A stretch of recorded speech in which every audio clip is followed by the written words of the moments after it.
Then there are other pins called direct memory access. Two more pins are used for controlling DMA. One is called HOLD, another one is hold, another one is HLDA, hold acknowledge. So DMA is an I/O technique where external I/O device requests the use of the microprocessor buses. It allows external I/O devices to gain high-speed access to the memory. Example of I/O devices that use DMA is disk memory system. See, whenever a microprocessor wants to read something from the hard disk, if it reads the data byte by byte, it will take much time. So by using this DMA, direct memory access, a bulk amount of data can be moved from hard disk to main memory or main memory to I/O devices very fastly. That we will be discussing while discussing about the timing diagram. Right. If hold is 1, 8085 will place its address, data and control pins at their high impedance state. Okay. A DMA acknowledgement signal is signaled by HLDA equal to 1. So far we have discussed all the pins, what are the significance of all the pins. Now this is another general thing we must know, that is a block diagram of 8085.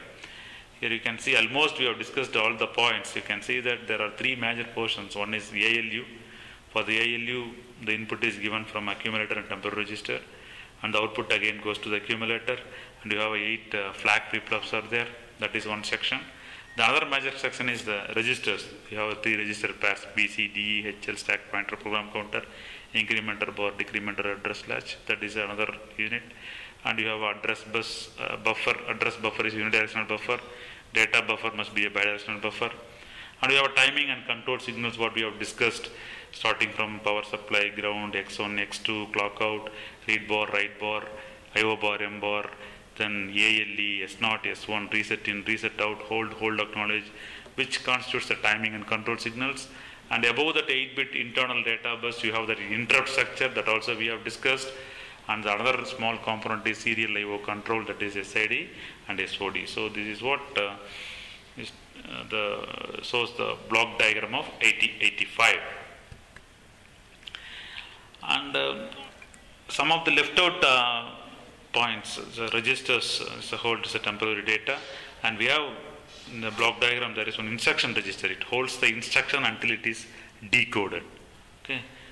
Then we have an instruction decoder. It decodes the instruction. Once decoded, the instruction controls the memory and I/O through the timing and control block. And you might have noticed the temporary register. It holds the information from the memory or register array, which is an input to the ALU. The another input to the ALU is an accumulator. The results again goes to accumulator. And we have one more unit called increment or decrement address latch. It adds or subtracts 1 from any of other registers in register array. So timing diagram. So timing diagram is a graphical representation. It represents the execution time taken by each instruction in a graphical format. The execution time is represented in T states. Okay. So some of the terminologies must be understood before we see the timing diagram. Number 1 is instruction cycle. The time required to execute an instruction is called instruction cycle. So the instruction cycle consists of 2 cycles, we can say. One is, first of all, the instruction is to be fetched, then it is to be executed. So it consists of 1 fetch cycle and 1 execution cycle. The second one is machine cycle, which is the time required to complete one operation of accessing either memory or I/O is called one machine cycle. The machine cycle may consist of 3 to 6 T states.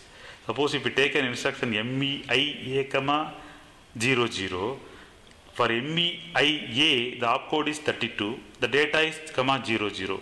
So it consists of 2 machine cycles. One is one opcode fetch, the second one is data read. Then the next one is T state. The machine cycle and instruction cycle takes multiple clock periods. A portion of an operation carried out in one system clock period is called as T state. Machine cycles of 8085. If you take a microprocessor, any microprocessors, okay, not only 8085, which can perform only 5 different operations. So there are only 5 different machine cycles. One is, it may fetch an opcode. It's an opcode fetch cycle. Opcode fetch means the opcode is to be fetched, then it is to be executed. Then it may read a data from memory read cycle. Then it may write something into the memory, that's a memory write cycle. It may read something from IO device. It may write something to IO device. So there is opcode fetch cycle, memory read cycle, memory write cycle, IO read cycle, IO write cycle. So these are all the 5 operations which are performed by any microprocessor. So let us see the timing diagram for all these 5 operations. Here this T state diagram, they have given that's a time period T is 1 by F, where F is the internal clock frequency. One T state is represented by one starting point to another starting point of one pulse. That is what they define as one T state. See, the system clock frequency is 6 megahertz. That means what? 6 into 10 power 6 T states per seconds are generated. So here it has been mentioned that for opcode fetch cycle it requires only 4 T states. So just you can compute how many instructions can be executed per second. So 6 into 10 power 6 divided by 4. So that is why we are getting very good speed. Okay. So machine cycles of 8085. Each instruction of the 8085 processor consists of 1 to 5 machine cycles. That is, when the 8085 processor executes an instruction, it will execute some of the machine cycles in a specific order. The processor takes a definite time to execute the machine cycles. The time taken by the processor to execute a machine cycle is expressed in terms of T states. One T state is equal to the time period of the internal clock signal of the processor. The T state starts at the falling edge of the clock. That is what we have already shown. Addressing modes of 8085. Every instruction of a program has to operate on a data. The method of specifying the data to be operated by the instruction is called addressing. The 8085 has the following 5 different types of addressing: immediate addressing, direct addressing, register addressing, register indirect addressing, and implied addressing. Immediate addressing. In immediate addressing mode, the data is specified in the instruction itself. The data will be a part of the program instruction. You take an example, move immediate B, 3E. The meaning is move the data 3E into B register. So the data 3E is given within the instruction itself. Similarly, LXI ESP, load the top of the stack pointer with the data with the address of 2700. So if you specify the data within the instruction, they call these kind of instructions, they group into immediate addressing mode. Next one is direct addressing. In direct addressing mode, the address of the data is specified in the instruction. Instead of specifying the data, the address of the data is specified. The data will be in memory. Okay. In this addressing mode, the program instructions and data can be stored in different memory. For example, if you take LDA 1050, load the data available in memory location 1050 into accumulator. Okay. The address is specified in the instruction. STA 1050, store the content of the accumulator in the memory location of 1050. Or you take SHLD 3000H. It means the content of H and L should be stored at the memory location of 3000 and 3001.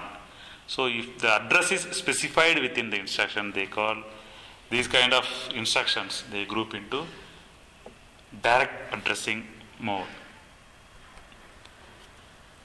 The third one is register addressing mode. In register addressing mode, the instruction specifies the name of the register in which the data is available. See, for example, simply you take move A, B. So content of the B is moved into A. Or SPHL. Exchange the content of stack pointer, top of the stack with the content of the HL. Add C.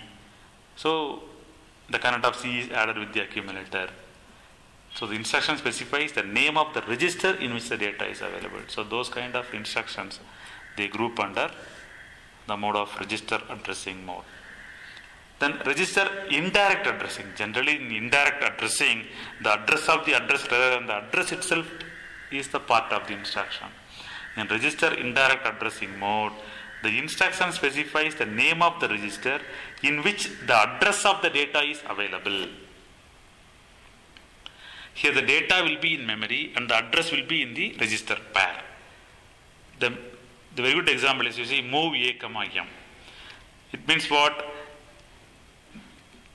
The m always indicates the content of HL pair.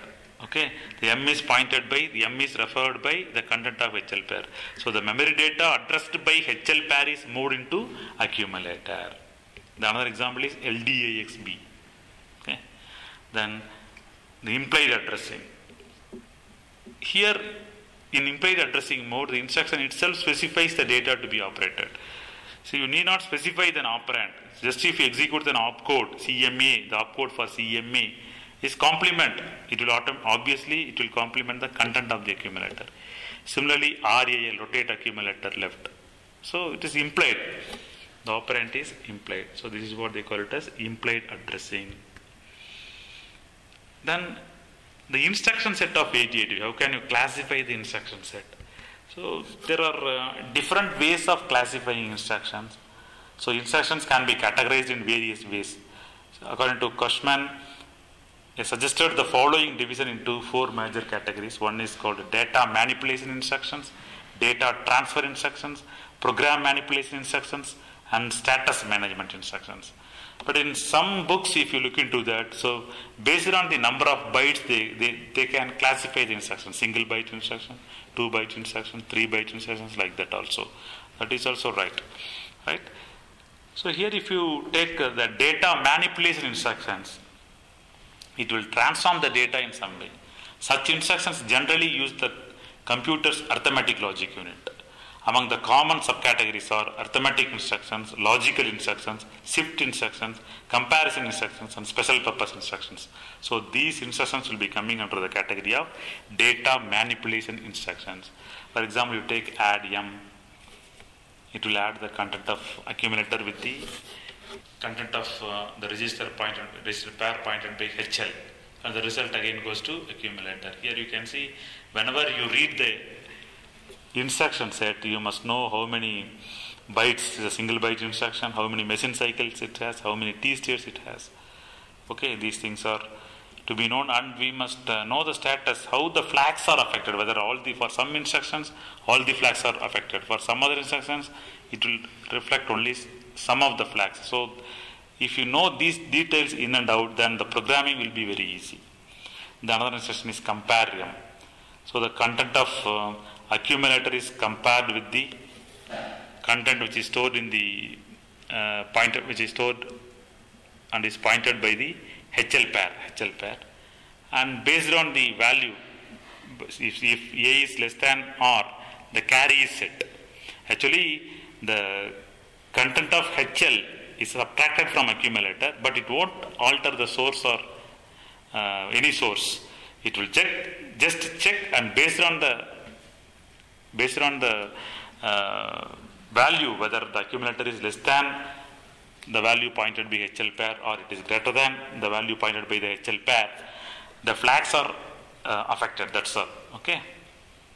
So here the one important point with respect to compare instruction is both the contents are unaffected. Okay. If A is less than R, carry flag is set into 1 and 0 is 0. If A is equal to 0, carry is 0 and 0 is 1. If A is greater than R, carry is 0 and Z is 0. Okay. Now you can see flags SP and AC are also affected based upon the results of the operation besides Z and carry. These are the examples for data manipulation instructions. The next one is data transfer instruction. So it is some move data from one place in the computer to another without actually changing the data. So these kind of instructions, it will move data from one place to another place. It's a data transfer. So among the common subcategories are memory transfer instructions, input-output instructions, internal transfer instructions, and stack instructions. Okay. The example is move immediate m comma data, then LHLD. Okay. The data is moved from one place to another place. Then program manipulation instructions, which are used to transfer program control from one place to another place. They change so that means what? They change the content of the program counter, because always the execution starts from the memory location from the content of the program counter. Okay, so they change the program counter so that instructions are executed out of their normal sequential order. So among the common subcategories are unconditional jump instructions, conditional jump instructions, subroutining instructions, halts and no operations. Example is jump on no carry. If the carry flag is not set into 1, okay, the instruction which is specified with that jump on no carry should be provided with an address. So if there is no carry, the execution is routed to the particular address. So the content of the program counter is changed. Suppose if there is a carry, the instruction which is followed by JNC is executed. So anyhow, these instructions are used to change the content of the program counter. Similarly, call. If you execute call and address, immediately the content of the program counter will become the address specified within the instruction, and the address of the next instruction is put into the stack memory. Okay.